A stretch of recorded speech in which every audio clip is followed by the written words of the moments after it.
I am the well-known good-for-nothing princess of Great Yin, neither scholarly nor skilled in arms, with nothing to my name but a pretty face. And so, my wise imperial father made a grand gesture and sent me to the emperor of Great Qi. I heard that this Qi emperor is volatile, full of strange quirks, and particularly fond of killing beauties. He's left his harem empty, devoid of a single soul. My name is Yin Rao. To put it in my imperial father's words, I am the famous empty-headed princess of Great Yin. Actually, Yin is a tiny, insignificant country, bordering Great Qi, basically a vassal state. But my father says since the country is already so small, we need a title that sounds impressive, so it must be called Great Yin. As if that could make us equals with Great Qi, for heaven's sake. Great Qi doesn't even bother to notice us. My father, however, worries day and night, afraid that the ever-growing Qi might one day be in a bad mood and simply swallow us whole. After all, before this, 3 other countries larger than ours have already become mere counties of theirs. Yin has incompetent generals, and our troops are scarce, not to mention attacking. We can barely even defend ourselves. So my brilliantly smart father put his head together and decided to try the beauty trap from the 36 stratagems. He handed me over to Qi Yan's bed and gave me a mission. He didn't expect me to topple the empire. Just keep Qi Yan from swallowing Yin, and that would be enough. Before I arrived, I heard that this Qi emperor ruled with frugality, governed with skill, and heralded a golden age for Qi. It's just that he had many strange habits, especially his love for killing beauties. No matter which beauty was sent his way, they would all eventually meet a tragic end. Consequently, many speculated whether this emperor would end up with no heir, and where the future of Great Qi would head. I listened to these gossips the whole way, until I was drowsy with boredom. I was even nudged by the matron sent to fetch me. Princess, you are about to meet the emperor soon. Please wake yourself up. I nodded half-heartedly and sat on the bed half asleep. What finally woke me was Qi Yan's icy cold hand, slowly and methodically caressing my face. I met his pitch-black eyes and forgot to even pay my respects. I just blinked at him in a daze. Are you very sleepy, Your Majesty? His voice was clear and sharp, cold and aloof, just like him. The dark robes embroidered with golden dragons seemed to emanate an ethereal air on him. No wonder he stayed away from women. He didn't look like someone who consumed mortal food. I'm not that sleepy anymore. After all, this hand of yours, it really is quite cold. His fingertips moved slowly downward, lingering at the nape of my neck. I felt he could snap my neck at any moment, but from the look in his eyes, he didn't seem to want to. So I just stared at him blankly, letting him massage the back of my neck with a light touch. After a while, I have to say, it felt quite comfortable. After a long pause, he asked with a calm expression, "Are you not afraid of me?" The massage was so soothing that I half closed my eyes and let out a soft hum. Not afraid. He curled his lips into a smile. Then what if I said I wanted to kill you? Then, Your Majesty, feel free to go ahead. I don't have many merits, but I do have a thick skin. Even if something bothers me, I can just mull it over for a bit and get over it, and then it's done. Besides, when I was sent here, I knew there was a high chance I wouldn't live very long. So when I heard him say that, I wasn't all that surprised. Qi Yan stared at me for a moment, then laughed. You aren't worth my own effort to kill. I thought about it hard, reached out my hands, and blinked as I said, "Does Your Majesty intend to have me taken away in chains?" "Forget it," he said, pulling his hand back from my neck, then turning to undo my belt. With such a generous gesture from the Yin Kingdom, I would be remiss not to accept. His hands were so incredibly cold that I couldn't help but get goosebumps. Seeing this, he laughed at me again. "Are you afraid?" I didn't quite understand why he was so obsessed with making people fear him, and as for what was about to happen next, though I was still an innocent girl, I had seen the illustrations and knew the process. To me, there was only one thing that mattered. "Your Majesty, I'm too lazy to move." He was silent for a moment, then simply rolled over to the side, wrapped his arms around my waist, and said emotionlessly, "Sleep." He looked completely uninterested in worldly desires, as if the one who had been teasing me just moments ago wasn't him at all. I thought about it, silently pulled up the quilt to cover myself, thought about it again, and covered Qi Yan as well, before closing my eyes to sleep. Although Qi Yan's hands were icy cold, his body was actually quite warm, with the spring air still chilly. I rolled right into his arms while I slept, dreaming that I was cuddling a big heater, feeling perfectly content. When I woke up, he was already gone. A palace maid told me that Qi Yan had named me a noble consort. She was even more excited than I was. "My lady, you are the first noble consort in our dynasty. What about those who suggested it before?" The maid choked on her words. "They didn't really have a rank." "My lady, please don't take it to heart." I nodded knowingly. I understand. They probably met their end before they could even get a rank. So, By that count, I at least made it to Noble Consort before dying. That is doing the Yin Kingdom proud, I suppose. I just don't know when Qian plans to kill me. He is so busy. Ever since that night, he slept beside me. He hadn't stepped foot in the harem for half a month. If this were my father, the emperor, it would be more normal for him to skip court for half a month. The snobbish palace people first thought I was favored and tried to cozy up to me. Later, seeing that I wasn't all that special, they all started giving me the cold shoulder again. After eating 3 days of flavorless meals, I thought about it for a bit and ordered the 2 servants who still listened to me to clear out the empty plot in front of my palace. I should explain this first. Because Qian's harem was so deserted, the palace felt just like a cold palace, overgrown with weeds. It was such a waste of good soil. I fished out the seeds I'd brought from the Yin Kingdom, had the servants plant them for me, and then instructed them on watering, fertilizing, and weeding.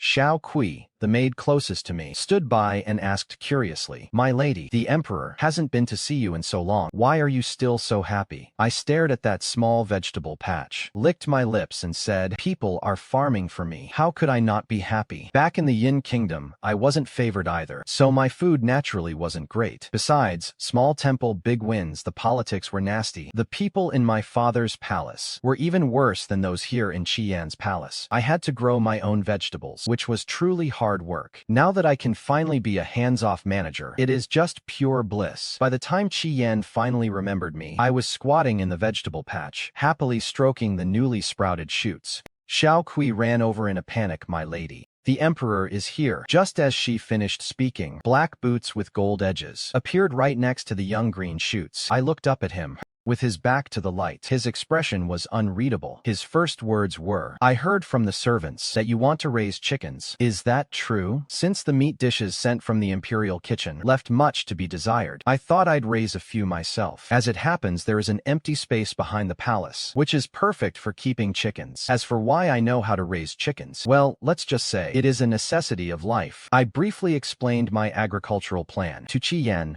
but I noticed his expression growing colder. The frightened servants nearby all knelt at once. "Why did you not inform me?" His tone remained flat, perhaps even a bit colder. "Aren't you busy with state affairs lately, Your Majesty?" I was a bit bewildered. Besides, this is just a trivial matter. Back in the Yin Kingdom, my father didn't concern himself with these things. When he found out, after all, he had 8 daughters alone. A trivial matter. Qian scoffed. "Has my great chief fallen so far that a noble consort must farm and raise chickens herself?" As he spoke, the eunuch beside him gave a look to the men under his command. The imperial kitchen staff failed their duty. Have them go receive their punishment themselves. Qian studied my expression and stopped the young eunuch. He turned to me and asked, "You have something to say? Want to plead for them?" I hadn't realized he was watching me the whole time. I was stunned for a moment, then shook my head. "No, I was just curious." "Your Majesty, how do you intend to punish them?" A hint of interest flickered in his eyes inexplicably. "How would you like me to punish them?" I felt as though everyone was watching me tensely. I deliberated before speaking. "How about having them help me farm and feed the chickens? Now that I think about it, I could really use more help." Qian was left speechless. Later, Xiao Kui, as if having survived a brush with death, told me that such situations had happened before. Qian would ask how beauties punished their servants. If they pleaded for mercy, he would have the beauties killed. If they asked to punish the servants, he would have the punishment carried out right before them, and the beauties would be terrified out of their wits. Xiao Kui's face turned pale as she described those bloody scenes, clearly still shaken by the memory. And as I watched, the imperial kitchen eunuch helping me feed the chicks, I fell into deep thought. This Emperor of Qi really is quite a strange one. However, this won't affect my agricultural plans. Springtime is the season of growth for all things. A month passed, and the baby bok choy in the field grew encouragingly. I was delighted. I rubbed my hands over the little leaves. The soil and climate in Qi are truly wonderful, much better than back home. Seeing this, Xiao Kui couldn't help but speak up. "Your ladyship, the imperial kitchen is being so cautious and eager to please now. Why bother holding on to this little plot of land? If I don't tend to this land, who will?" "Of course it is." She glared at me, frustrated that I didn't understand her point, and then added, sounding aggrieved, "You don't know this, but this whole month, His Majesty hasn't stepped foot in our Huaning Palace once. The palace is full of gossip about us. People outside are talking so much. Let them talk. His Majesty is busy with state affairs. We shouldn't go and bother him." "Hey, did you hear the chicken? I bet it laid an egg. Come on, let's go raid the nest." I said, pulling Xiao Kuai toward the coop. I also encouraged her to go. I reached in and pulled out 2 eggs. If someone else can do it, I'll never do it myself. The old hen was scolding me from behind. Even the ever-nagging Xiao Kui had to laugh. Teasing her as I ran, I retorted, "What is your problem? It is just 2 eggs, isn't it? You're such a miser." Clutching the stolen goods to my chest, I stood by and watched. "You really are." Realizing she'd been played, Xiao Kui ran over to me and grumbled indignantly, "My lady, all right, I know what you mean.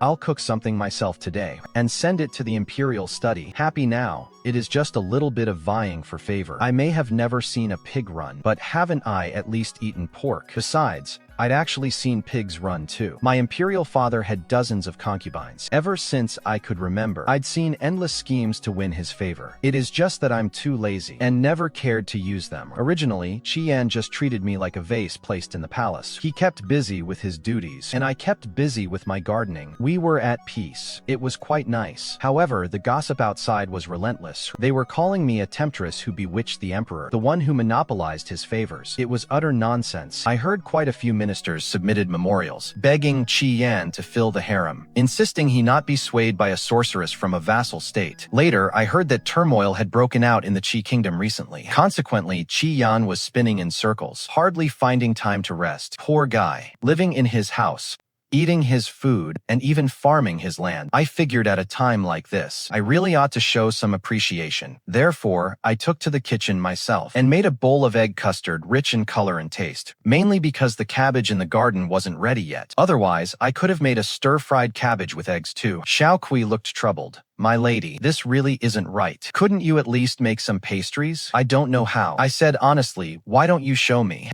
how to make pastries with 2 eggs?" Xiao Kui simply couldn't watch anymore and insisted on stuffing 2 plates of peach blossom cakes into the food box. "My lady, when you get there, just say, 'You made the peach blossom cakes too.'" I nodded perfunctorily. Sure. Then, when Qi Yan saw what I had brought out, I introduced it very honestly. The egg custard was made by me. The peach blossom cakes were made by the small kitchen. A nearby eunuch pursed his lips to suppress a laugh. Don't think I didn't see that. Qi Yan didn't laugh, but rested his chin on one hand and raised an eyebrow slightly. "Why did you make the egg custard yourself?" Because the old hen happened to lay 2 eggs. Since he was the one who had the hen brought over, it only made sense that he should be the one to eat its eggs, right? However, seeing that Qi Yan had no intention of eating, I glanced at the exquisite peach blossom cakes and said, "Your Majesty, if you don't like the egg custard, you can have some peach blossom cakes instead. You've been worn out by state affairs lately. You really should build up your strength." Qi Yan put down his hand and tapped his fingers on the table. "When it comes to building up one's strength, how could pastries compare to egg custard? Is that really a thing?" While I was still pondering if that claim made any sense, Qi Yan had already finished the egg custard. He even had the spare energy to critique it at the end. "Not bad. I'll promote you to Empress." "Thank you, Your Majesty, for the compliment." She paid no attention to my surprise at all. She gestured to the plate of peach blossom pastries. "I am full, you may have these pastries." And so I sat honestly by his side. I finished the entire plate of peach blossom pastries. I have to admit, the small kitchen's craft is quite good. Qi Yan watched me eat the whole time quietly, looking rather intrigued. It made me hesitate for a moment when I picked up the last piece. "Would Your Majesty like a piece?" "No, I don't care for sweets." Hearing this, I finished the last piece with peace of mind. Then I heard him ask, "Sweet, sweet." Before my voice had even faded, he suddenly leaned over, pinched my chin, and caught my lips with his. After some lingering, he stared at me with burning eyes. "It is quite sweet." I finally came to my senses, my mood quite complex. "Your Majesty, don't you find it gross? The taste of egg custard mixed with peach blossom pastries is something I hope never to taste again in this lifetime." That day, Qi Yan sent me back with a strange expression. Then he issued an imperial decree naming me Empress. Xiao Kui was shocked, frightened, and overwhelmed. "Your Highness, you didn't poison the egg custard, did you?" I took the imperial decree that felt like a hot potato, and upon hearing her words, couldn't help but roll my eyes. "Nonsense. You pulled the eggs out of the coop yourself, and you watched me make the whole thing. How can you not know how authentic these eggs are? Authentic ingredients, authentic preparation, and authentic taste. It was the most simple, unadorned bowl of egg custard ever." As for why Qi Yan suddenly went crazy and made me empress. It all goes back to that memorial from the official who petitioned the emperor to fill the inner palace. Previously, every beauty sent would end up dead, so officials dared not suggest taking in concubines anymore. But now, seeing me, a foreign princess who was never favored, remained perfectly fine for so long, their thoughts became active again. The day I went to deliver the egg custard, that loyal official had just finished his petition. Moreover, after the unrest settled, those few small states that had been annexed also wanted to send princesses for a marriage alliance. Perhaps Qi Yan felt bored after finishing his state affairs, and agreed to it. And then I went forward to build some presents, reminding him that the palace wasn't completely empty. I suspect he found it all too troublesome, and simply made me empress, to save those officials from petitioning again about who was more suitable for the position. After all, I was already the most favored in the palace, so it was quite reasonable for me to become empress. But looking at the two gaudily dressed newcomers before me, I felt a bit of a headache. Heaven knows, I only wanted to quietly farm and raise chickens, not manage the inner palace. But Qi Yan threatened me with the garden and the coop, so I had to bite the bullet and pretend to be a virtuous empress for a day. By evening, I was a wreck. While having Xiao Kuai rub my shoulders, I complained, "How can the great Qi Empress's headpieces be this heavy?" I recall our Yin Kingdom Empress's headpieces were quite light. I suppose that is the style of a great power, with the weight of a great power. Xiao Kui, however, was in high spirits, grinning from ear to ear, "Your Highness. Doesn't that just show the weight of the Empress's importance? And now that this has happened, even if someone wants to vie for favor with you later, they won't be able to threaten your position." Today, I saw that consort Liang with an unfriendly expression, and she doesn't seem like someone easy to deal with. Consort Shu is quiet, but Your Highness, you must be careful. It is the silent dog that bites, and I don't know. This little girl, you're so young. Where does such a strong desire for palace intrigue come from? You're giving me a headache. Cut it out, Xiao Kui. Did you feed the chickens tonight? Understood. I'm going right now. Peace and quiet at last. Just as I was about to sleep, Qi Yan arrived. He didn't really do anything, just wrapped his arms around my waist intending to sleep. Before dozing off, he buried his face in my neck and sniffed. "You changed your incense," he said suddenly. I was already half asleep, so I kept my eyes open and replied, "No, this consort never uses incense. Perhaps I picked up the scent from the two younger sisters I saw today. If I have a scent at all, it is at most the smell of bok choy." Shu Fei did have a fragrance on her today, quiet and pleasant. They say it is a secret family recipe. Qi Yan, however, wasn't pleased. He hauled me up to bathe. "I've already bathed, Your Majesty." I yawned, just thinking he was being difficult. "Go wash your hair." His tone was calm, yet brooked no argument. "Or, I don't mind joining you." Any sleepiness vanished instantly. I languidly climbed up, rushed through washing my hair, and wanted to sleep while it was still dripping wet. Under his full supervision, Qi Yan pulled me over. When I'm truly drowsy, I can't help it at all. Not even if the sky were falling could it stop me from sleeping. Qi Yan leaned against the bed, and fighting off my sleepiness, I looked into his deep eyes, thought for a moment, and simply squeezed into his arms, resting my forehead against his chest to sleep. In a half-dream state, I seemed to hear him sigh and call for a towel to dry my hair. But what does that have to do with me? I cuddled with the big heater and slept soundly. The next day, when I woke up, Xiao Kui told me, "Your Majesty, the Emperor has excused everyone from the daily morning greetings, and specifically instructed Shu Fei not to come to your palace if it is nothing important." I didn't want to wake up early anyway, just to listen to a few greetings, so I was happy to see it happen. But Shu Fei was not pleased. She begged repeatedly, saying that since she couldn't come to my palace, she hoped I could visit hers instead. I didn't want to go, but Xiao Kui kept whispering in my ear, "Your Majesty, this is a perfect opportunity to show her who is boss." I had a headache, so I just grabbed some peach blossom pastries and went. Shu Fei is named Liang Zhi. She was the youngest princess of the Liang state. They say after the Liang state was annexed, all the adults in her clan were executed, leaving only her and her younger brother in Liang County. Now, years later, she has been sent by her own brother into Liang Zhi. Looks like a woman from the river towns of the south, with a frail build, but sitting there in the pavilion,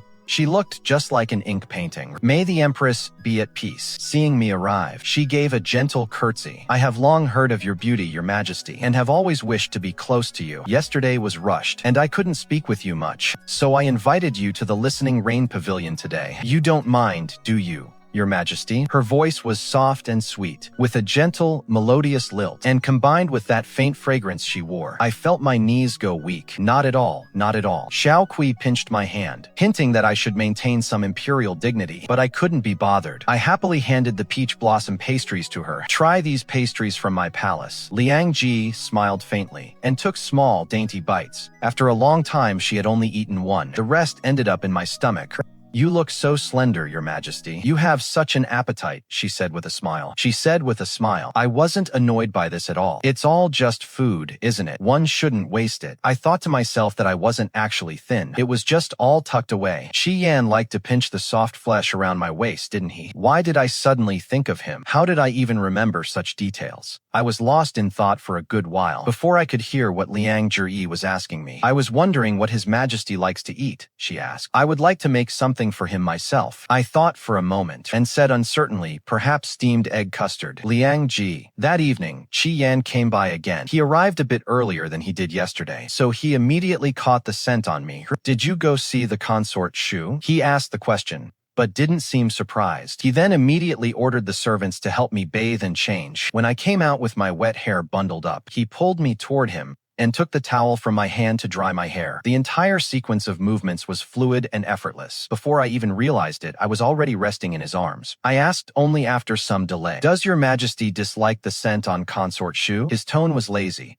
"I dislike it." "Then, if Your Majesty plans to visit in the future, please let me know in advance," I said. "I will bathe and clean myself beforehand." His movements paused, and he gave a light chuckle. "Aren't you curious why I don't like it? Your Majesty surely has your own reasons. Mainly, I was just too lazy to ask. It wouldn't be good if it touched upon some old painful memory." He moved a bit further away, lifted my chin, and said with a smile, "It's hard work for the Empress to always be prepared ahead of time. How about, for my sake, you stop associating with Consort Shu?" I was very honest. "We all live in the same palace. That doesn't seem very realistic, does it?" Qi Yan's eyes darkened, even though there was a smile on his lips. His eyes were icy cold, like the frozen surface of a lake in the dead of winter, reflecting the dim moonlight, pretending that it was still slowly flowing. Even a fool could see that things were turning sour. I immediately backed down. "If that is what Your Majesty requires, I will obey." The light on the lake surface flickered, so obedient to me. I nodded vigorously. "After all, you are the boss of this palace. Besides, the Tingyu Pavilion is quite far away. I really was too lazy to make the trek. She is so obedient. She cares about me in her heart. Men aren't even as reliable as a laying hen." From that night on, Qi Yan spent every night in my palace. He didn't do anything, though. He just held me and slept soundly. Consequently, I didn't step outside the palace even once. For one, I was afraid of picking up any lingering sense, and being forced by him to bathe a second time. For another, it was mostly just laziness. By the beginning of summer, officials in the imperial court were again worrying about the future of the Qi Kingdom. They admonished the emperor, saying his lineage was thinning, and that he must plan ahead. The logic was sound enough, but according to intelligence Xiao Kui gathered from the front lines, the officials were just unhappy that I had been solely favored for so long. New concubines had been recruited, but Qi Yan hadn't visited a single one of them. The enchantress, that wretched woman. Xiao Kui mimicked the official's mannerisms after the morning court session, his expression filled with righteous indignation. "We heard long ago that the eldest princess of the Yin Kingdom was born a seductress. If she has truly bewitched the emperor's heart, and eventually gives birth to a prince with Yin blood, what are we to do then?" "Steam it," I said. As I listened, I gave instructions to the kitchen staff. "Steamed crucian carp. It's delicious." Xiao Kui looked at me in exasperated despair once again. "Your Majesty, stop worrying about these things." I waved my hand. "No matter how strong the wind blows outside, it won't reach us here. Besides, if that day ever really comes, there is nothing we can do about it anyway. We might as well just eat." Ever since I was born, the title of Femme Fatale has never left me. If I actually took it to heart, there'd be no end to it. Worrying so much isn't as good as having a meal. That night, I happily ate half a steamed crucian carp. When Qi Yan arrived, I was still burping rather inelegantly. It definitely wasn't my fault. He just came back too early this time. "I won't be staying here tonight," he said. He glanced glanced at the leftovers, and added calmly. I nodded indifferently. Your Majesty, could you send Xiao Fuzi to let me know next time? He stared at me as if he hadn't heard. Then he said, I'll be visiting Consort Shu tonight. I paused for a second, then figured there was nothing wrong with that. She'd been in the palace for 2 months already, so I just nodded again. Oh, Qi Yan's expression turned very strange in that instant. He looked a bit angry, a bit frustrated. I couldn't quite read him. In any case, he stared at me for a long time, and finally he flicked his sleeves and left. When I went to bed that night, I felt a little bit uncomfortable. I felt like something was missing. I ended up hugging a pillow to my chest to feel comfortable. I slept soundly through the night. The next day, Xiao Kuai looked as if she were facing a great enemy. She said the emperor looked energetic during the morning court, but his face was grim and his mood was bad. He was in a foul temper. My lady, is His Majesty really going to with Consort Shu? I stared at the vegetable patch under the sun, lost in thought. Xiao Kui, our baby bok choy is ready to be harvested. Xiao Kui's attention shifted immediately. Yeah, this is the last harvest. Once this batch is gone, I won't have anything left to plant. After all, I didn't think I'd live that long back then, so I hadn't brought many seeds. I could only sigh secretly. I was indeed short-sighted. The vegetable patch was empty. Xiao Kui and I ate baby bok choy for 3 days straight. We were both bored and tired of it. We started pestering the hen to lay eggs every day. The hen was pushed too far and gave Xiao Kui, who was in the front lines, a peck on the hand. As the young girl watched me treat her wound, she said mournfully, My lady, maybe we should go buy some more seeds. I patted her head, feeling very relieved that she finally stopped thinking about competing for favor and was only thinking about farming. Lately, Qi Yan had been staying at the Listening Rain Pavilion, so at the beginning, Xiao Kui would mutter in my ear every single day, Go, win the emperor's favor. But these past 2 days, she must have realized it was a lost cause, and finally gave up. I was very satisfied, but I didn't plan on farming anymore either. The reason was simple. I only started farming because the Imperial Kitchen was skimming my food rations. Now that I've become the Empress, the food I get is actually quite good, so there is no need to farm. There is really no need. Xiao Kuai looked at me with deep eyes. My lady, you're just being lazy, aren't you? I didn't try to hide it. Yeah, summer had arrived. The weather was gradually getting hot. I was truly too lazy to move. I would rather hide in the shade and watch the hen lay eggs than stare at the vegetable patch. More importantly, a few days later, a cat killed my hen. I caught it on the spot. It was a tabby cat. Its belly was a bit big. It wasn't even afraid when it saw people coming. It wouldn't let go of the hen's neck. The young eunuchs locked it in a cage. It curled up in the corner, glaring at everyone. It would hiss whenever anyone got close. I wasn't angry at all. I squatted outside the cage and watched with great interest. Xiao Kui understands me very well now. Your Majesty, are you looking to raise a cat now? Yes, you see, Gugu died under its claws. A life for a life. It shall spend the rest of its life making amends to me. Xiao Kui was stunned for a moment. Who is Gugu? My old hen. I licked my lips. I just named her. It sounds more dignified, I said righteously.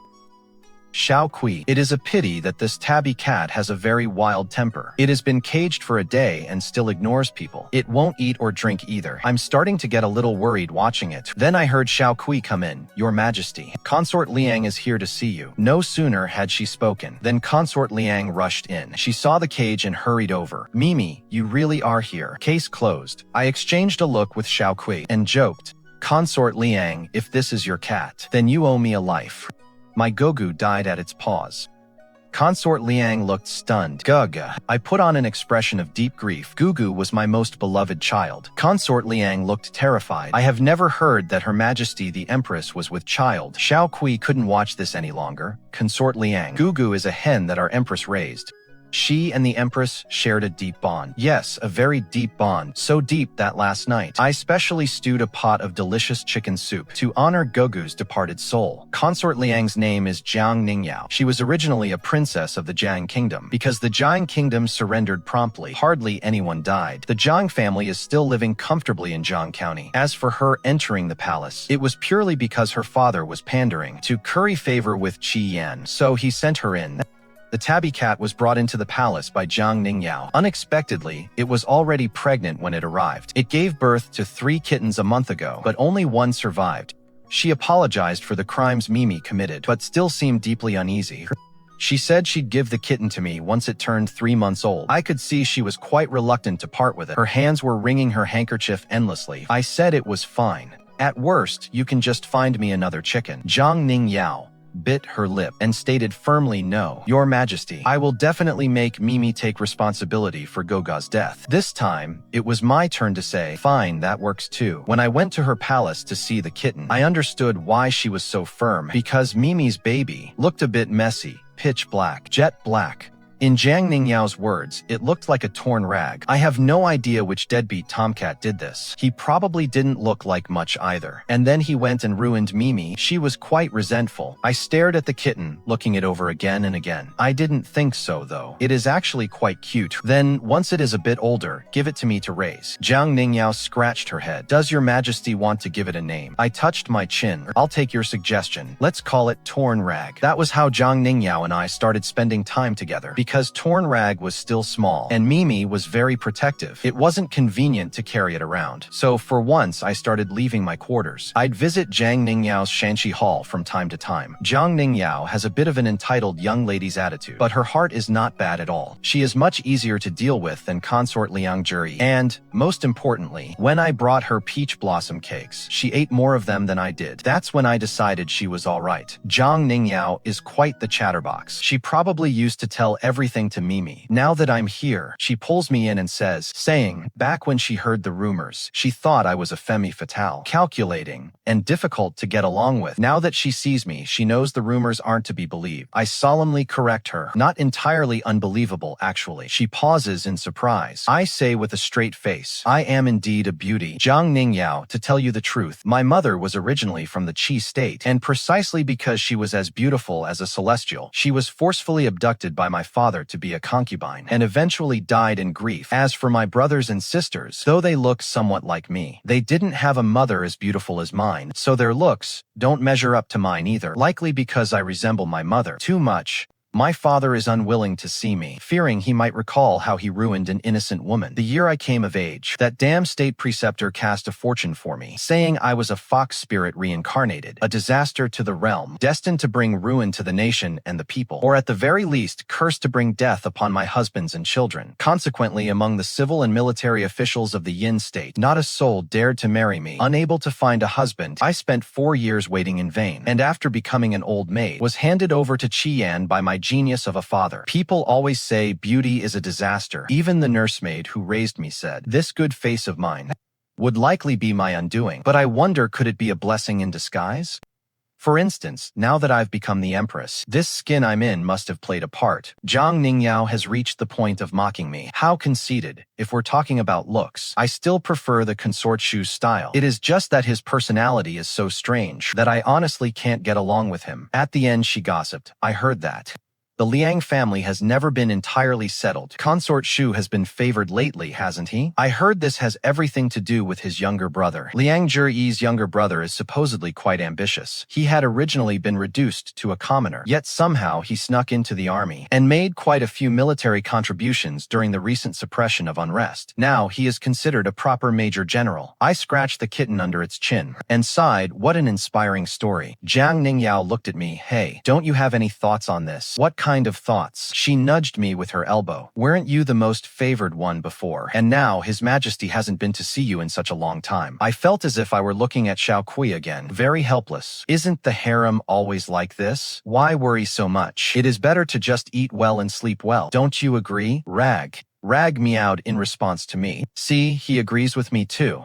Jiang Ningyao was speechless. When I went to sleep at night, I still found myself thinking of Qi Yan and couldn't help but ask Xiao Kui, His Majesty, how long has it been since he came here? Over a month, I suppose. Xiao Kui was startled. Your Highness, why are you suddenly asking about this? Are you running a fever? I swatted her hand away, chuckling. You're the one with the fever. You're getting bolder and bolder. But as the saying goes, it's always the thing you fear that happens. I woke up in the middle of the night for once, feeling scorching hot. When I reached out, someone was holding me. I was scared out of my wits in an instant. Who? Hey. A familiar cold voice drifted from above, carrying a hint of teasing. Did I wake you up? What a rare occurrence. Your Majesty, weren't you staying at the Tingyu Pavilion tonight? I saw the window was half open. I let out a sigh of relief. Your Majesty, you climbed in through the window. He really has no shame. Why are you awake? I was dreaming, and then I was woken up by the heat. I answered honestly. As I spoke, I gave him a little nudge. Your Majesty, you are too close. I'm sweating from the heat. I'll have to bathe again later. That would be way too exhausting. Qi Yan only pulled me tighter against him, and took the chance to give me a pinch. I let out a soft whimper. It seems my Empress has been living quite well lately. I sensed a chill in her tone, as if she were in a bad mood. So I made a little joke. Perhaps it is because I had some chicken soup. It is quite nourishing for the body. She actually chuckled, sounding somewhat sullen. She buried her face in my neck and bit me. It was a rather hard bite. I let out a subconscious hum of pain and felt his body grow even hotter. Yin Rao. It's rare for him to call me by my name. He stopped after saying it, saying nothing more. I sensed a shift in the air. I whispered, Your Majesty. He held me fast, not letting me move. With a hint of grinding teeth, he said, Shut up, so I stopped talking. And I stopped moving too. They say a calm mind brings natural coolness. Gradually, I didn't feel so hot anymore, falling back asleep to the rhythm of Qian's breathing. Waking up the next day, Xiaokui said she hadn't seen the Emperor. I suppose Qian must have climbed back to the Listening Rain Pavilion at dawn. To that, I can only say he really enjoys the trouble. So, when Qian climbed through the window again and woke me up, I couldn't help but sigh. Your Majesty, do you never sleep at all? He pinched my chin, his eyes looking quite dangerous. Do you not want me to come? No, Your Majesty. You are welcome anytime. It is just, could you perhaps be a little quieter? Being woken up in the middle of the night is truly hard to endure. He wouldn't let it go. Then, do you want me to come? My survival instincts kicked in immediately. Yes. Very much, truly very much. I dream of your arrival, Your Majesty. He tugged at the corner of his lips, clearly not believing a word of it. But his mood improved somewhat. He even seized the opportunity to add, Then I shall come every night from now on. I replied perfunctorily, That is fine, as long as it makes you happy. At worst, I'll just sleep more during the day. From then on, Qi Yan started sneaking into my chambers every midnight to sleep, holding me. According to her, she couldn't sleep soundly at the Listening Rain Pavilion and could only find rest with me. Likely, it was thanks to my soft waist. Though he was finally sleeping, he still only slept half the night every day, which caused his vigor to wane more and more. Xiaokui even whispered to me, Your Majesty, I've heard the Emperor looks quite dark under his eyes lately. Could it be from overindulgence? I thought for a moment, and thinking of the one who holds me all night and won't let go. While claiming I've grown fat, I deliberately said, Perhaps so. That night, Qian came quite early. He crawled up from the foot of the bed, one hand gripping my ankle and the other propped beside my waist. He said slowly, So you say I am overindulgent. It was normal for him to know. The entire palace is filled with his informants. He actually knows every move I make since entering the palace. I knew that too. He knows, but just doesn't bother to intervene. But right now, things felt a bit dangerous. The summer is scorching, and I am wearing very little. His cool fingers stroked my ankle. I was very unused to it, my voice trembling slightly. Your Majesty, I was only joking with Xiaokui. He felt strange tonight. His typically cool voice had become thick and hoarse. Then let me ask you this. Am I indulging in debauchery? I could feel him getting closer and closer to me, releasing a dangerous signal in the darkness. I swallowed hard. It is not impossible that Your Majesty visits Consort Shu every night. After all, judging by my father's history, favoring multiple consorts in one night isn't. No, Yin Rao. He gritted his teeth as he called my name, pinning both of my hands down firmly. He said coldly, The incense in Consort Shu's palace is problematic. Is this something I'm allowed to know? I should cover my ears when I hear secrets. Held by his wrists, the touch felt slightly sticky. My ears were burning silently. Qi Yan seemed to have keen eyesight even in the dark. He chuckled softly at this moment and pinched my earlobe. You are the Empress. You ought to be aware of court affairs. To compete for favor, using love potions. Such tactics, I had seen them back in my father's palace before. She was even less subtle than Liang Juri.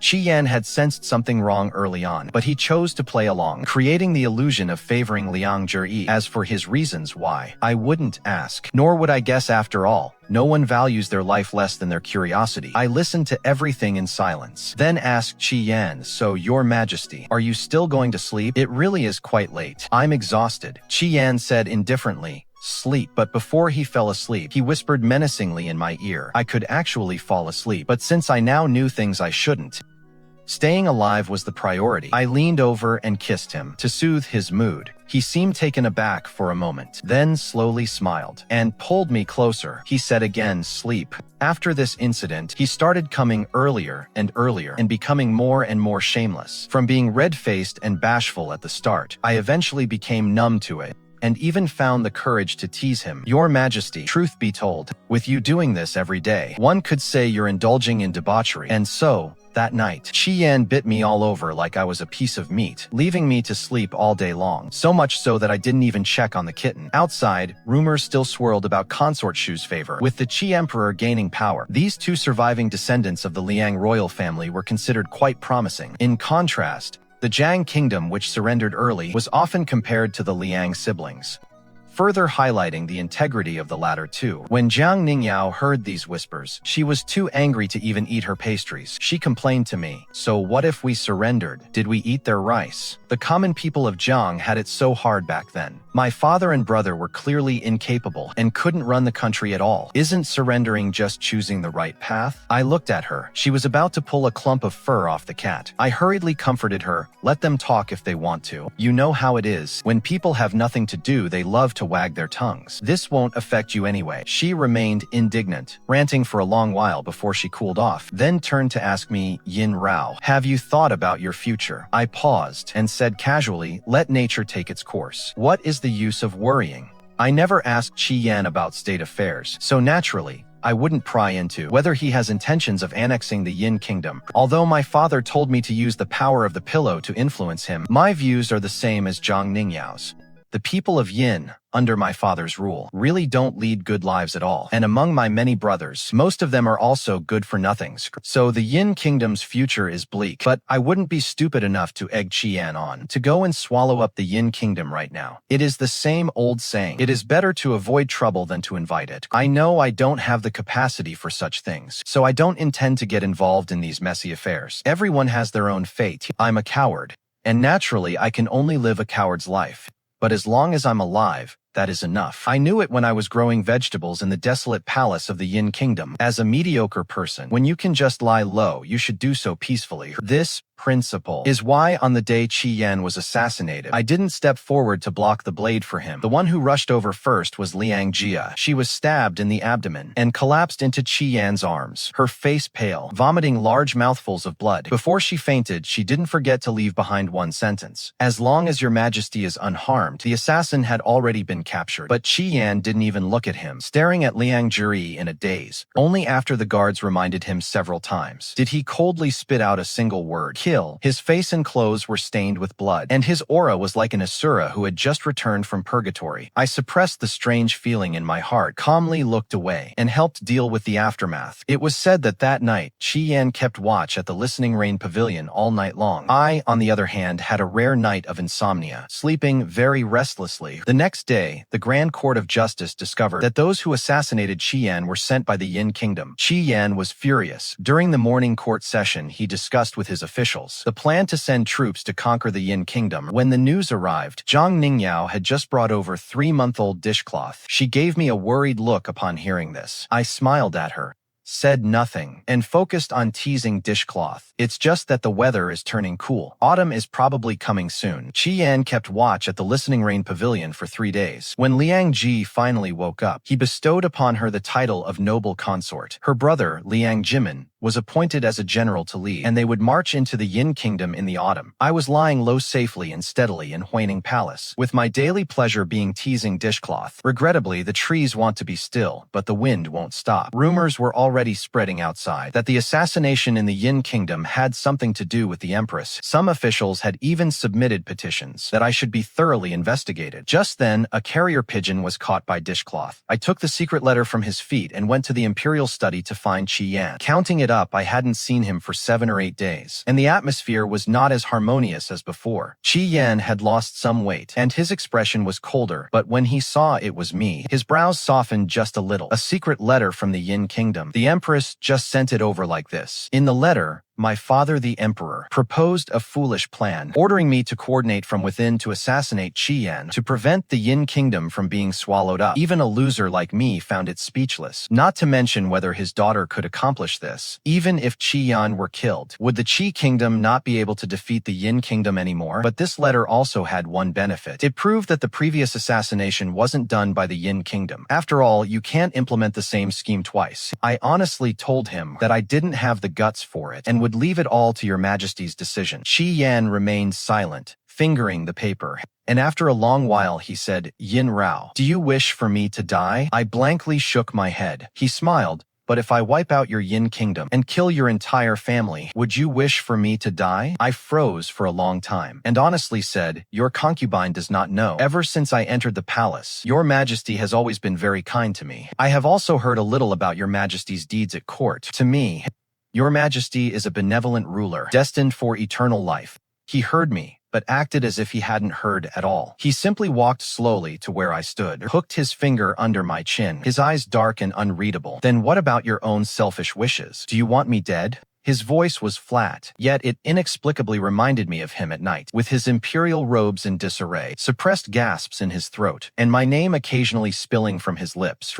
Those two short syllables he made sound so deeply lingering, as if bewitched by his eyes, which were like deep pools. I couldn't help but answer, I do not. As soon as the words left my lips, he leaned in and pressed his lips to mine. Not until I was breathless did he reluctantly pull away. He smiled with satisfaction. Then I shall live on well. It was said so casually, yet it sounded like a significant vow. I was left feeling perplexed, thinking he was far too easy to appease. Touching my slightly swollen lips, I finally asked a question that had been on my mind for a long time. Then, your majesty, what about Noble Consort Shu? It was somewhat presumptuous of me, but for some reason, I just wanted to ask. He had already sat back down and pulled me into his arms, saying indifferently, just a play. But he blocked a blade for you after all. He was already kneading the back of my neck. So what of it? If someone blocks a blade, does that mean I must harbor affection for them? There have been no fewer than 10 guards who have blocked blades for me in this palace. Must I then feel affection for them all? I suppose that is true. After that, Qi Yan stopped discussing state affairs and simply leaned lazily against me. He had clearly not rested well for a long time and was quite exhausted. He was likely playing a grand game of chess, and as of now, I was on the same side as him, at least bound together by life and death. I didn't expect to be of any help. As long as I didn't cause trouble, that would be enough. So, I was held by him for the entire afternoon. As I was about to leave, he called out to me, asking for my childhood nickname. My face felt uncharacteristically hot, taken from the poem, The Kangkang Bamboo Temple, where the distant bell tolls late. He savored the two characters, full of amusement. It suits you quite well and sounds lovely. I glared at him in annoyance, and fled as if escaping. For the next several days, Qi Yan continued to visit Liangzhi every day, treating me with apparent coldness in public. Yet, in the middle of the night, he would start climbing through my window again, biting me incessantly. Yao Yao. He made those two words sound like poetry. He even periodically demanded I recite his courtesy name, Moshe. He laughed that I was like a blank sheet of paper, and he was the brush, free to write and paint, and express himself to the fullest. To this, I had only one thing to say. Your Majesty, that is slightly disgusting. He bit the back of my neck. What did you call me? Moshi, that is slightly disgusting. He wasn't angry at all, kissing my face and laughing foolishly. So absurd it was. More than half a month passed, and Liang Ji had recovered for the most part. So Qi Yan ordered Liang Jimin to lead the army toward the Yin Kingdom. The moment he set out, I couldn't help but feel uneasy. It was as if once the war began, there would forever be a barrier between Qi Yan and me. After all, no matter how you look at it, I was originally a princess of the Yin Kingdom, and Liang Zhi, having just recovered from her injuries, sought me out at this time and sent over a note. Empty. The autumn wind rises. The war drums beat. I didn't understand the meaning, but I met with her anyway. Her frame was frail as a willow, yet her eyes held a steady resolve. My lady, there is a poem I do not grasp, and I wish to ask for your insight. I was confused. She continued, Old home in Jiangnian and Jiangbei, a dream of 30 years gone by. My lady, do you know what this means? I don't since birth. I lack teachers to instruct me, and I never mastered the zither chess calligraphy or painting. If I can recognize basic characters, it is already due to my own laziness. My nanny, Liang Zhi, clearly hadn't expected this situation. She looked astonished and even a bit angry. My lady, these lines express the sorrow of a fallen nation. I nodded. Oh, I see. Liang Zhi paused for a moment, staring blankly at me. I asked her in turn, didn't you already know what it meant? Her expression turned rather awkward. She took a deep breath before continuing, my lady. His Majesty has decided to send troops against the Yin Kingdom. By conservative estimates, in less than 3 months, the Yin Kingdom will, my lady. The hatred of a lost nation. How can it be forgotten? I recoiled, startled by her intense emotions. Isn't the nation still standing? If you want to say that, shouldn't you wait until after 3 months? Liang Zhi eventually left, carrying with her that familiar look of resentment that I wouldn't live up to her expectations. After she left, Xiao Kui asked me cautiously, my lady, is His Majesty really going to? I fingered a rag in the wash basin and merely sighed, Xiao Kui. It is a pity that your mistress is truly just a hollow shell. Beautiful to look at, but unable to be a hero who can turn the tide. What I didn't expect was that my brothers were not all useless good-for-nothings. In the first 3 days of the Yin campaign, Liang Jiming's army advanced like a hot knife through butter, meeting no resistance. But on the 4th day they met desperate opposition. The opposing commander was my third brother, the third prince of Yin, Lian. It was said that the two sides stood in a stalemate for a full 7 days, until my father, the emperor, rushed to the front line to surrender in person. When Qi Yan told me this news, I accidentally dropped a wine cup, soaking half of my sleeve. Qi Yan wasn't annoyed. He took my hand and wiped it off methodically, saying softly,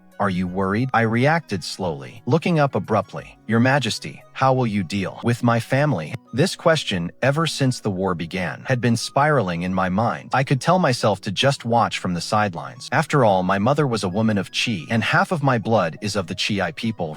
Therefore, when Qi and Yin went to war, I could remain neutral. Besides, under my father's rule, the people of Yin truly lived quite poorly. But when life and death are involved, blood ties seem to bind me firmly. Since that day, Liang Zhi had written me another letter. The letter was filled with her sorrow and regret for her people being killed and her nation lost, and stated that if I continued to do nothing, I would suffer the same fate as her. I read the letter carefully and did not turn over this piece of evidence of treason to Qi Yan.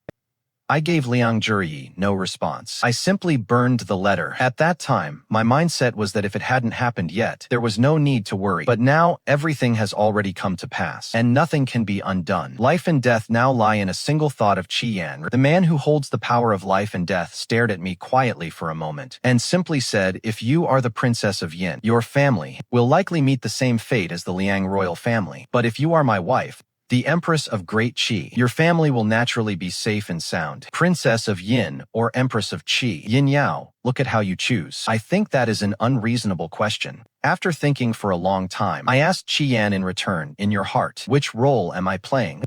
He didn't seem to expect me to ask this. Stunned for a moment, he said meaningfully, in my heart, you have always been the Empress of Qi. Then I shall be the Empress of Qi, although in fact I already am. Now it was Qi Yan's turn to hesitate. Are you sure? By doing so, you are abandoning your kin, renouncing the title of Princess of Yin, and from here on, you are only the Empress of my Qi. He paused, his eyes lowered, and his voice grew a bit hoarse. And my wife. I felt him gripping my hand tighter. His emotions seemed off, so I softened my voice and said, Moshe, strictly speaking, the kingdom of Yin has already fallen. Whether or not I keep the identity of a Yin princess, it cannot change that fact. Moreover, as you said, I have already married you, so I am already half a citizen of Qi, so this really doesn't matter. Married to me. He repeated these words, and smiled inexplicably. Do you really mean that? I couldn't fathom his thoughts, and probed by replying that wouldn't count as marrying into your house. It was more like being sent over directly. Qi Yan's expression turned cold instantly. I quickly changed my tone. Married into your house. It was marrying into your house. Yin Yao had already married Qi Yan. His expression could be described as spring returning to the earth, with the ice and snow melting away. That night, Qi Yan didn't bother pretending to visit Liang Zhi, and stayed directly in my palace, claiming he wanted to make up for our wedding night. I thought he would be like he usually was, handling things himself, but I didn't expect him to be serious this time. He let out a satisfied laugh,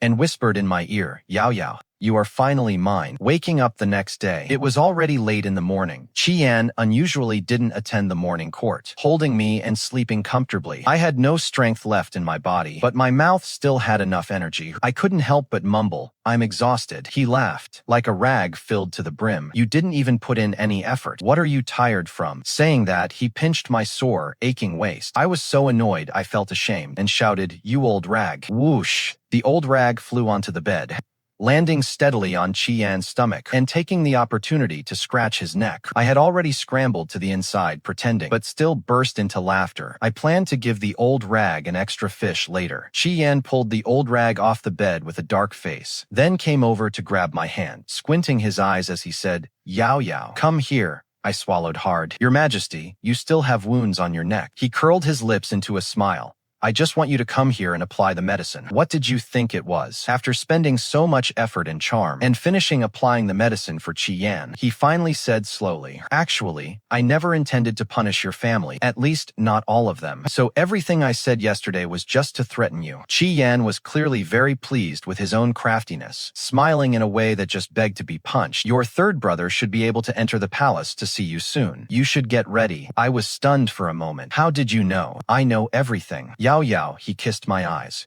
"If it weren't for the fact that he used to take care of you, I wouldn't have let Liang Jimin spare his life. Then my father, he kissed my lips straight away, then added, "Those who bullied you have already been locked up. Yao Yao, you don't need to worry about them anymore. You have already married me. Now, you only need to look at me alone." The madness of Qi Yan was starting to show that day, and I had yet to notice it. After the battle between the Qi and Yin states, Liang Jimin returned in triumph, with his fame spreading far and wide. Even among the common people, many were singing the praises of the Liang siblings. In order to welcome the soldiers home, Qi Yan held a grand banquet and brought only concubine Liang Zhi to attend. As for me, the Empress, I naturally waited in the inner palace to see my third brother among all my siblings.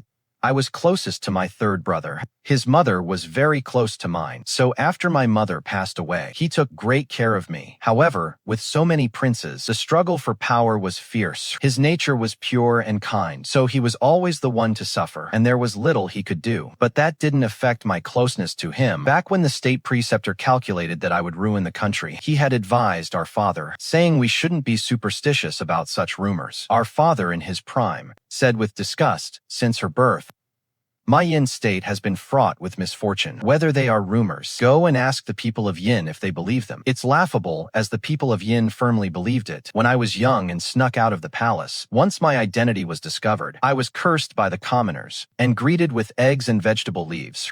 At this, my third brother was utterly disappointed. On the day I set off for the Qi state, he sighed, "Yao Yao, if you can, never come back. This country is already rotten." Yet, despite it being rotten, when the Qi state attacked, my third brother still fought stubbornly, vowing never to surrender. When we met again, even my third brother couldn't help but tear up. After holding it in for a long while, he finally said, "Yao Yao, you've gotten a bit chubby." I was speechless. The food in the Qi state was more refined than in Yin, so gaining some weight was inevitable. I smiled and ordered the servants to bring out the prepared food. My third brother looked it over carefully and nodded, "Indeed." And so the first thing we did upon reuniting was to have a big meal. After we were full and satisfied, my third brother told me everything that had happened before. The day the Qi state announced the attack, the ministers of Yin split into two factions, those who wanted to sue for peace and those who wanted to fight. They argued for several days. By the time the enemy army reached the border, almost all the civil and military officials had become surrenderists, leaving only my third brother to hold the line alone, even raising his own troops to rush to the front to battle against Liang Jimin. The two were actually evenly matched, with Liang Jimin even saying that if the timing were different, they might have become close friends. It was just a pity. When our father hurriedly came to surrender in person, my third brother was blinded by rage, his armor soaked in fresh blood, with corpses strewn everywhere. The autumn wind rose and the war drums beat, but the flag of the Yin state no longer flew, and the war drums went silent. Watching my father stand before the corpses of the soldiers to surrender, I only felt irony. My third brother finally shed tears, the veins on his forehead bulging. Such a country is rotten to the core. I didn't know how to comfort him. Everything was a foregone conclusion. I couldn't possibly usurp the throne for him, nor go assassinate Qi Yan now. Seize power. As third brother said, Yin was rotten to the core. Even if he managed to hold out this time, there would be countless times to come. With a ruler who lacks benevolence, Yin was destined to fall. Looking at the bright side, for the people of Yin, the days of hardship might soon be over. After a long silence, third brother seemed to have come to terms with it himself. He ruffled my hair and said, "You've eaten quite a lot. Let me take you to walk off the meal." I felt something was off. Where to, third brother? The dungeon. This was Qi Yan's idea, wasn't it? Third brother rubbed his nose and sheepishly said, "Yeah, that made perfect sense then." I stood up readily. "Let's go then." third brother muttered under his breath. You sure do listen to him. I found it bizarre. Don't you listen to him too? Otherwise, why would you be taking me to the dungeon? Third brother was likely thinking. If Liang Zhiyi saw this scene, he would curse both Yinlin and me for having no integrity. But as if he had any say in it, the dungeon held my father, along with many siblings I had or hadn't met. And third brother's goal was clear. He had brought me here to see father, the former ruler of a nation, now dressed in prison garb, hair disheveled, looking haggard. The first thing he said to me was, "You unfilial daughter." No sooner had he finished than a guard nearby kicked him in the presence of the Empress. Show some respect. It felt like with that one kick, his old bones were shattered. I didn't want to pay him any mind and asked third brother why Qi Yan wanted me to see him. Third brother looked at the old man, his gaze cold. To let you know your mother's past. That ancient history, I forgot it long ago. Another kick. He spat out a mouthful of blood, curling up on the ground. Third brother looked away. We already agreed on this. If you don't talk, you know your fate.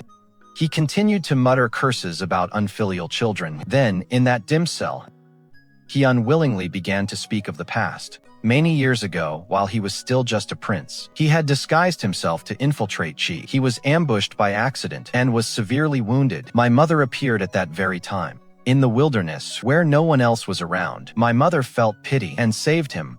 While spending time together, he grew infatuated with my mother. After a confession, he heard my mother clearly reject him. Filled with resentment, he waited for an opportunity, drugged my mother, and kidnapped her to Yin. Had my mother been a simple village woman, she wouldn't have noticed.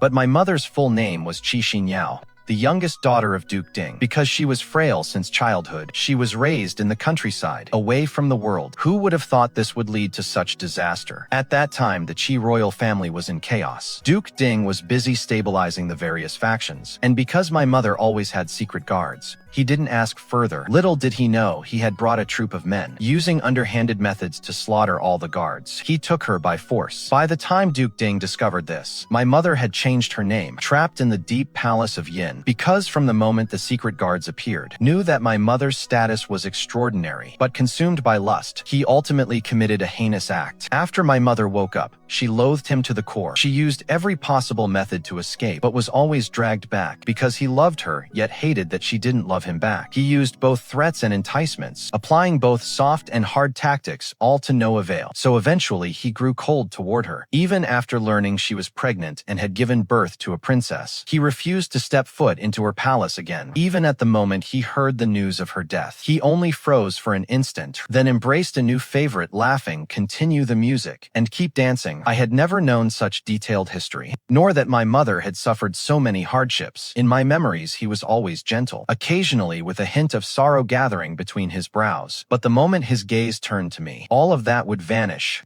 He would only softly call to me, "Yao, come here, mother will teach you something else today." The skills of growing vegetables and raising chickens were what my mother taught me. Besides that, she could weave grasshoppers, catch sparrows, and much more. I always believed she was just an ordinary peasant woman. Never would I have thought she was actually the daughter of the Duke of Ding. Looking at the old rascal across from me, I felt a bit disgusted, and I actually threw up. "Yao, are you all right?" Third brother patted my back with concern. Sigh. "I never intended to tell you these things, but Qi Yan knows, and he wanted me to know too." I suddenly understood Qi Yan's objective. I looked at that culprit and smiled. "I'm going to go thank him for destroying your kingdom." Yin Wei's expression shifted repeatedly, suddenly flying into a rage. "You unfilial daughter, what are you saying? I am the emperor, your father, yet you lack filial piety. Just as detestable as your mother. Know your place, husband." He kept rambling on with nonsense.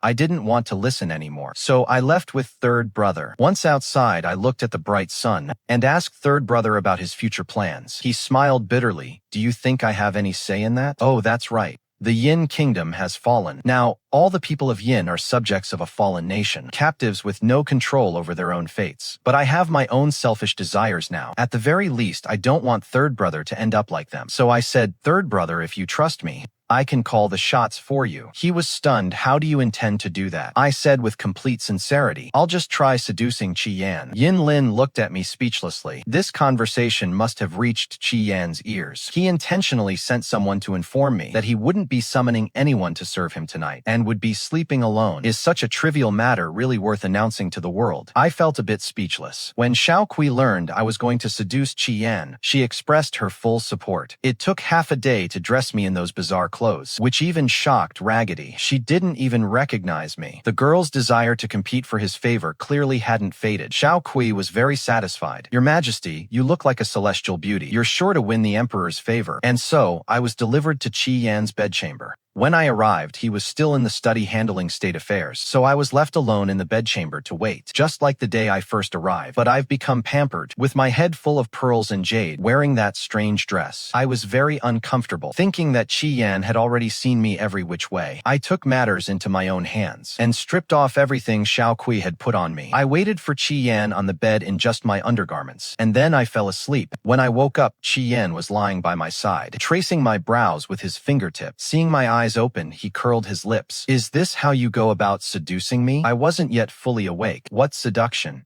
It was already long forgotten. Now, I just instinctively roll into his arms. I took the opportunity to wrap my arms around his lean waist. My hands had barely touched the fabric when he pushed me back. His voice was cold. "I said I wasn't summoning anyone tonight. How dare the Empress knowingly break the rules?" I blinked. Finally waking up, I looked at him with an ingratiating expression. "No, Your Majesty, I can't sleep alone." "Really?" He sat up, moving further away from me. "When I arrived, the Empress was already fast asleep. It didn't look like you were having a sleepless night. That is just because you were reviewing memorials too late." I grumbled to myself, but dared not show it on my face. I lowered my posture even further and batted my eyelashes at him. "Your Majesty, surely you know how lonely the long night is. Can't you really stay to keep Yao Yao company?" Qi Yan's expression soured instantly. "Enough. Don't say another word." I obediently returned to normal. "See, I truly can't do it. I don't have the knack for it. You know, I've never done this kind of thing since I was born. Doing it for the first time must be disgusting." I was doing it specifically to gross Qi Yan out. Qi Yan laughed in frustration. He raised an eyebrow at me. "Show me some sincerity then. Wear this one for me." That was the secret weapon Xiao Kui had claimed it was. A semi-transparent gauze dress. A ridiculous night. Waking up the next day, I remembered I needed to ask for an official position for my third brother. It's all Qi Yan's fault. He made me forget. When he returned from court, he saw me looking sullen. He said knowingly, "I've already made arrangements for your third brother. He is a man of talent, after all, and he has his own ambitions. I won't let his talent go to waste." The position Qi Yan arranged for my third brother was to govern the lands of the former Yin Kingdom. It could be considered fulfilling a regret in his heart. The point is, this decree had already been issued days ago. In other words, it made no difference whether I tried to seduce him or not. Qi Yan laughed again, looking like he needed a good punch. "That gauze dress from last night suited Yao Yao. Well, I will order the Bureau of Attire to weave a few more, and have them all sent to your palace." I was completely in a state of, "Whatever, as long as you're happy." Qi Yan asked me again how I wanted to handle Yin and his children. "Since you already know about all those past events, the choice is yours now." But my mind wandered to something else. "Did you know about these things all along?" He nodded. "I met your mother when I was young. After she went missing, I did try to find some information. As for the specific details, my secret guards only found them out in the last few years. Finally, he asked me if I hated him. He didn't say who, but I knew. But he and I both knew who he meant. You let me see him. You let me know these things. Was it to make me hate him?" Qi Yan's eyes widened slightly. He gently stroked the back of my neck. "Yao Yao, I know you don't like conflict by nature, but the person who deserves hatred should be hated. Do you remember the emotion you felt in the dungeon that day? That was hatred, more intense than love, more enduring than love. It can sustain you for a very long way." I pulled on Qi Yan's sleeve. I said weakly, "But I don't want to hate. Hatred is too exhausting, and I don't plan on going a very long way anyway, because I'm too lazy to walk. Just living is already hard enough. If I had to spare the energy to hate someone, it would simply be too tiring." The gloom in Qi Yan's eyes vanished. replaced by a gentle smile and a bit of helplessness.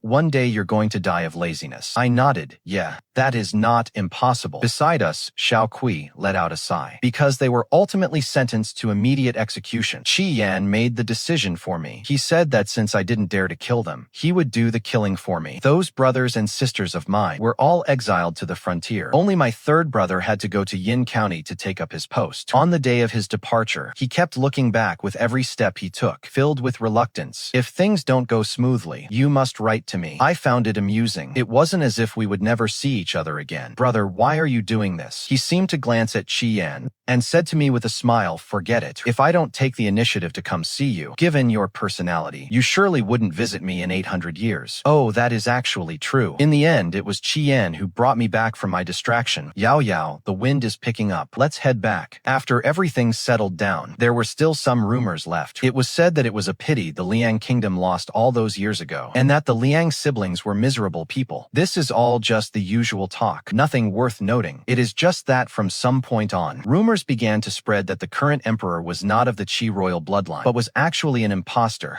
Qi Yan had never mentioned these things to me. I learned about these past events from Xiao Kui and Zhang Ningyao. They say that back then the Qi and Liang kingdoms were evenly matched. Qi once sent a prince to the Liang kingdom, and that person was Qi Yan. Some rumored that the real prince had long since met a tragic end at the hands of Liang, dying an unnatural death. The current Qi Yan was merely an unknown person who had usurped that identity. At the same time, others dug up Qi Yan's old records, claiming he was no benevolent ruler, but rather he was brutal and heartless, killing without mercy. The descendants of the Liang family were nearly wiped out, and in his years of governing the world, he had used many ruthless methods, harming many innocent souls. The families of the beauties sent to advise him in the early days also seemed to emerge from nowhere, repeatedly wailing about how innocent and pitiful their daughters were. For a time, the hearts of the people were in turmoil. I heard that during the morning court sessions these past few days, some officials had already spoken up, openly or subtly questioning whether Qi Yan's bloodline was legitimate, saying they were only loyal to the Qi family and would never allow an impostor or a fraud to remain. Qi Yan, however, made no response. He just continued as always to dote on Liang Zhi in public and would climb through my window in the middle of the night to find me. I always felt he looked much thinner, so I avoided him when he tried to kiss me, softly saying, "Go to sleep early. You need more rest." His restless hands stopped at my waist. In the darkness, his eyes seemed to glow.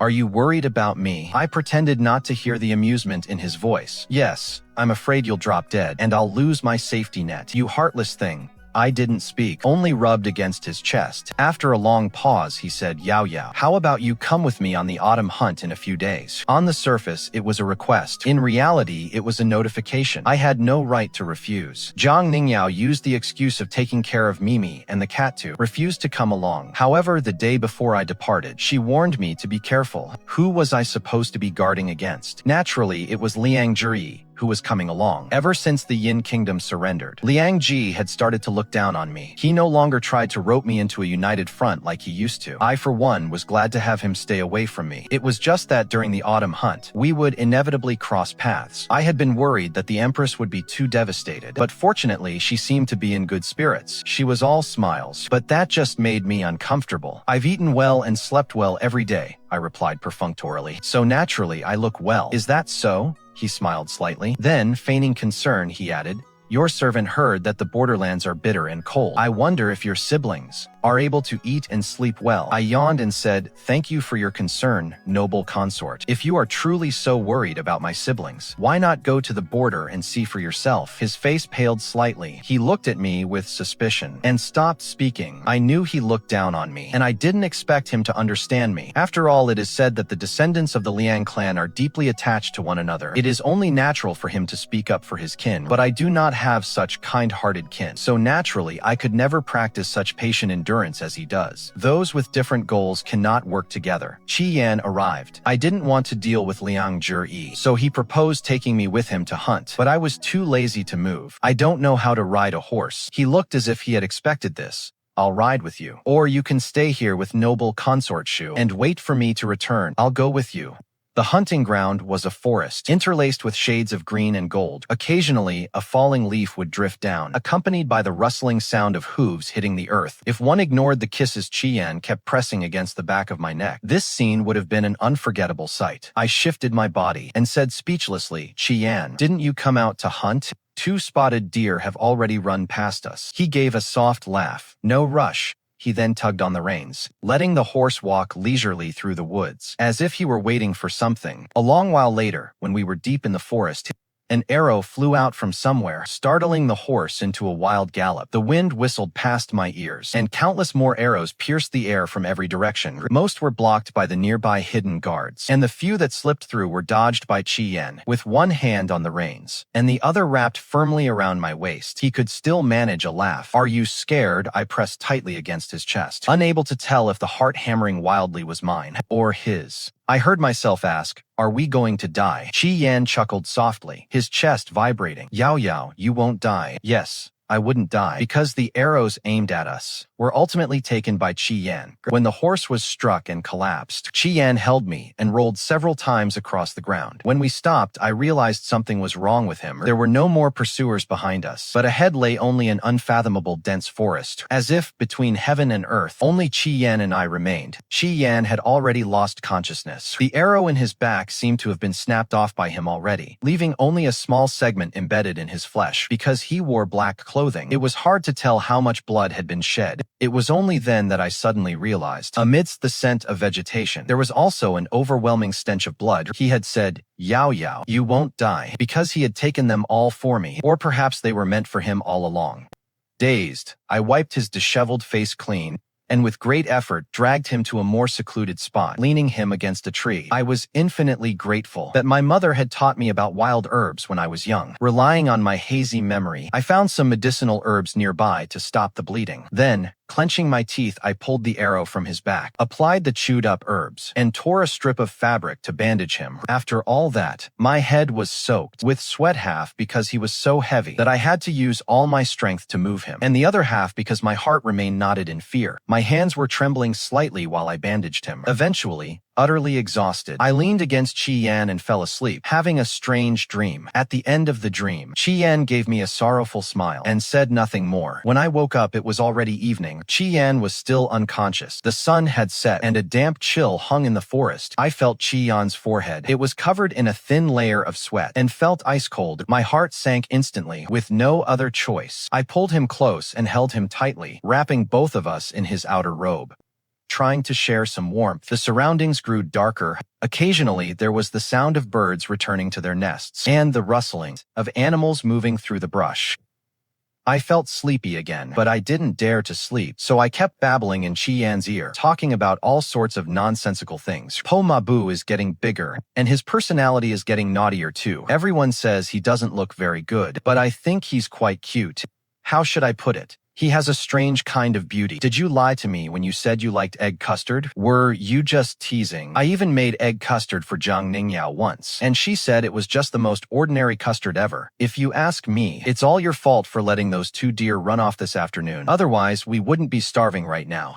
It's pitch black out here now, and my night vision isn't very good either. Where am I supposed to find you food? If only we were back in the village. At least I could steal you some vegetables or eggs. This forest is huge and impossible to navigate, so if you starve to death, don't blame me. When will you finally wake up? You're usually the one who wakes me up, but now it's my turn to wake you. Give me some face, won't you? I had rambled on for a while when I finally heard Qian's hoarse voice. I never knew you could talk so much. You're giving me a headache. I pressed my forehead against his enjoy, and after confirming he didn't have a fever, I retorted, "You were shot in the back. If anything hurts, it should be your back." He laughed softly. "Why didn't you run away?" I gave him a bewildered look. "Did the arrow hit your brain too?" He just smiled. "I know. You were forced to follow me back then. Now that I may no longer be the emperor, I can no longer force you. If you want to leave, now is the best time." "What are you doing?"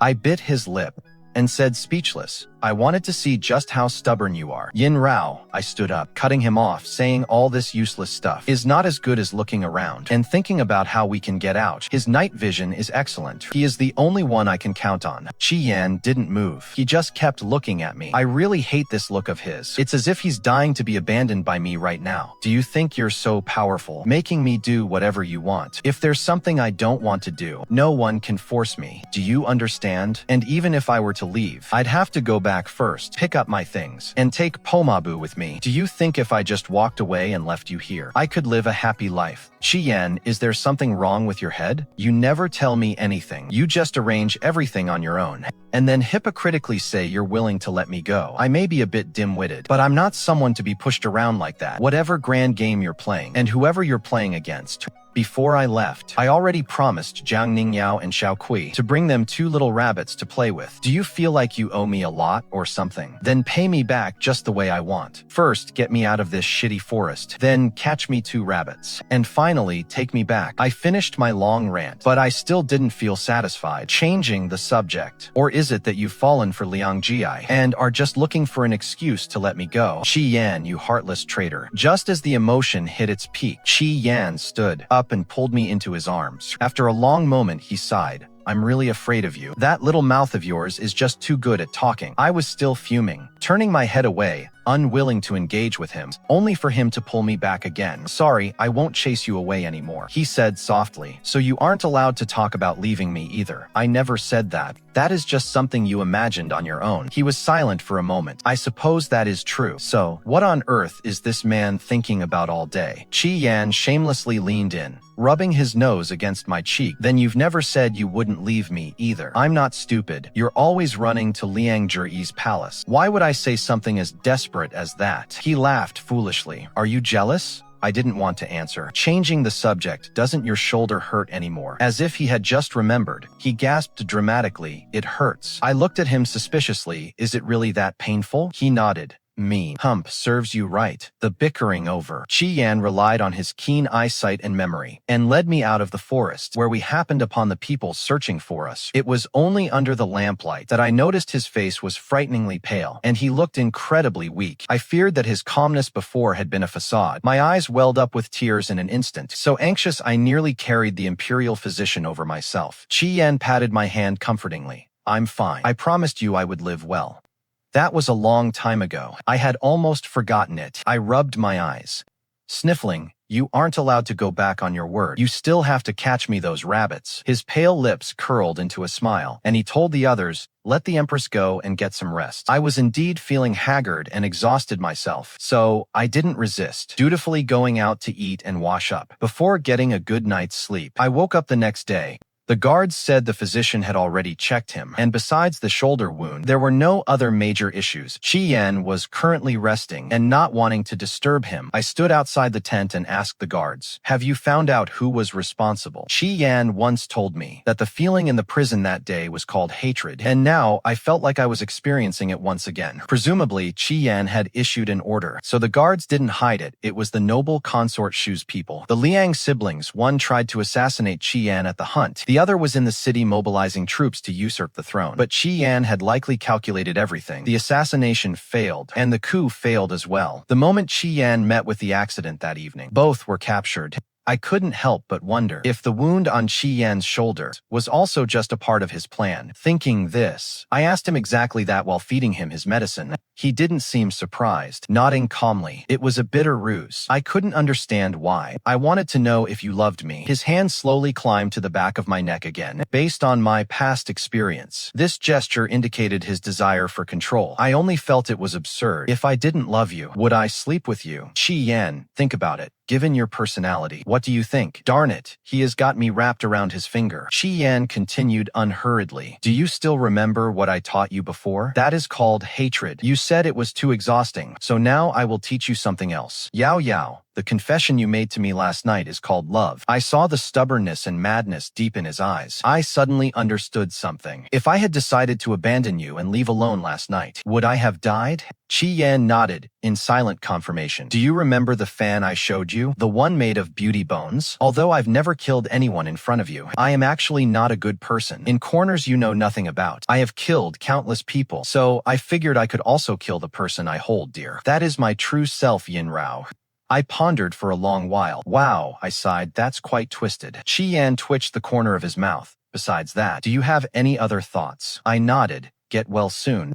You still owe me 2 rabbits. Qi Yan stopped speaking. He just stared at me. His gaze made my skin crawl. Finally, I bit the bullet and leaned in to kiss the corner of his mouth. I grimaced. So bitter. He burst into a laugh. I glared at him. You degenerate. Once Qi Yan had largely recovered from his injuries, our party returned to the imperial palace, bringing along 2 rabbits for good measure. In the end, Jiang Ningyao and I stared at each other and proposed, let's have braised rabbit heads for dinner tonight. I thought that sounded excellent. The truth behind the previous incidents had all come to light. This assassination attempt, as well as the time Liang Zhiyi blocked the blade at the banquet, were both carried out by Liang Jimin's people. During this period, Liang Jimin had also been recruiting soldiers and plotting treason in secret, along with forming cliques and other crimes. Liang Zhiyi's use of aphrodisiac incense was also exposed, as well as her colluding with the former dynasty to disrupt the government. In short, these 2 siblings were disgraced overnight, and both thrown into prison. The night before their execution, Liang Zhiyi asked to see me. I felt lazy, but Qi Yan insisted on taking me along. Liang Zhiyi still held her head high, no longer wearing her gentle, demure expression. How dare you come together? She glared at Qi Yan with pure hatred. Qi Yan held me and said languidly, isn't it my affairs that you want to discuss with her? So why shouldn't I, the person involved, be present? I don't like conversations filled with riddles. Say what you need to say. If not, I'm leaving. I've already made plans with Jiang Ningyao to have braised pig trotters tonight. Liang Zhiyi gave me a look of pity.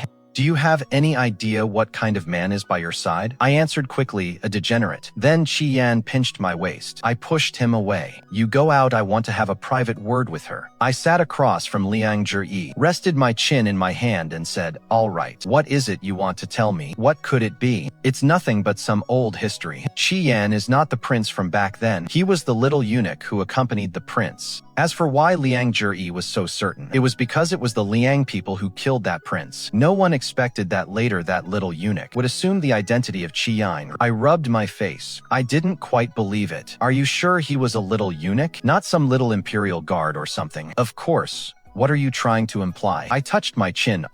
As far as I know, Qi Yan is not a eunuch. Liang Zhiyi's pupils dilated in shock. After a while, she let out a bitter laugh. No wonder. I thought that incense had no effect on him, because he was a eunuch. So that is how it is. She paused for a moment and asked me, he killed your father. How can you still manage to stay with him? I didn't want to explain too much. Everyone's circumstances are different. You shouldn't try to impose your own ideals on me. If all you wanted to tell me was about Qi Yan's identity, then I think we're done here.